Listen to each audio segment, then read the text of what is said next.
eu quero começar essa Porto Alegre da poesia com um poema sobre Porto Alegre do nosso amigo Isaac Starosta, que vai ser lido, ter uma leitura sobre os poemas dele na quarta-feira. E esse poema... Isso é muito bom, com saudade. Então, numa das nossas reuniões, o que nós vamos fazer na Semana de Porto Alegre? O que nós vamos fazer? E aí veio essa ideia. Como é que é Porto Alegre na poesia? Porto Alegre na poesia. Porto Alegre está ou não está na poesia? Não, essa foi uma das perguntas que surgiu. Não é dizer assim, se tem poetas em Porto Alegre. Isso nós sabemos que tem muitos e muitos. E antes já tinha, e outros virão. Não foi essa a pergunta. Nem ver se os poetas que escrevem aqui nasceram aqui ou não nasceram aqui. Não foi isso. Foi uma coisa assim que veio meio como um desafio. A Porto Alegre aparece ali, quando a gente lê a poesia, tem registros de Porto Alegre ou não tem? Eu tenho jardineiro fora época é assim. O que planta vira capim. Todos os verões seriam bonitos. E as moças, todos os verões seriam bonitos se as moscas só comessem os mosquitos. Não é assim. E isso a história nos mostra. Então, a seguir, eu vou tentar situá-los atemporalmente nessa relação dos poetas com as suas cidades ou em passagem pela terra. Outra vez você vejo Lisboa e te vejo em tudo, transelútil, inútil, detido em mim. Estrangeiro aqui, como em toda parte, casual na vida como na alma, fantasma errar em salas e recordações, ao ruído dos ratos e das tábuas que rangem no castelo. Entender o que é a festa dos navegantes. Me fez entender o que são as ilhas, me fez entender que a gente vai para a Bahia, subir na escada da igreja do Bonfim, nunca subiu na escadaria da igreja das Dores. A da vida. E Verlaine, que está coberto de limo, e Rimbaud a seu lado, o pobre menino e o Pedro Cachaça, com quem me assustava, o tempo que faz. O Pedro tão nobre, a sua desgraça, e Vion sem um cobre, que não pode entrar. E o Anto que viaja pelo alto mar. Se o Anto morresse, meu capitão, se o Anto morrer, não o deite ao mar. E aqui tão bom, e aqui tão bom.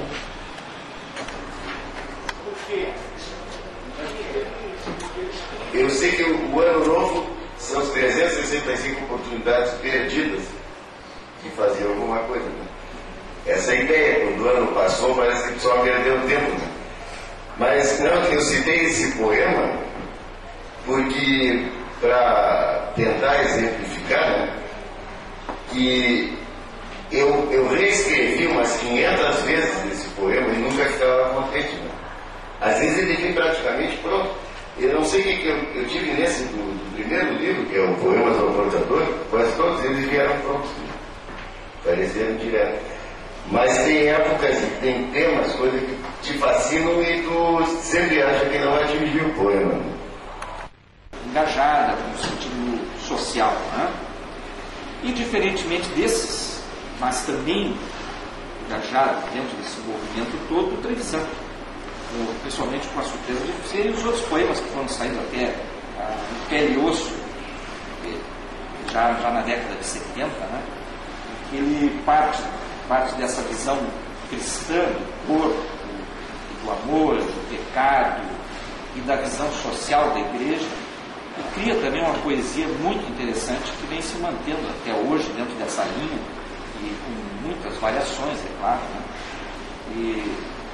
E esses, então, eu considero assim como os tratamentos trabalhos mais fortes, mas não excludentes dos outros, que obviamente por uma questão de tentar limitar, a gente tem que, obviamente, escolher alguns que a geração toda, né, viria a seguir. Nesses anos também é importante citar que já duas antologias que vão formar poetas da geração de 70, que publicaram nos anos 70, foram publicados no Matrícula, nesse livrinho, também meio coerentes, assim, eu fiquei bastante tempo lá na minha biblioteca. O Matrícula, do Pozenato, do Paviani, do Trentin, do Oscar Bertoldo, com um viés da colônia italiana, mas também partindo de uma visão tanto mais bucólica, mais ligada também um pouquinho a coisas necessárias num contexto em que a poesia cada vez perde sua relevância. A poesia cada vez menos importa. A poesia está cada vez ficando mais algo de, eu diria assim, de leitores do arte do que leitores do livro. Ninguém vai ler livro de poesia, raramente. São raros os que lerem. Eu gostaria de fichar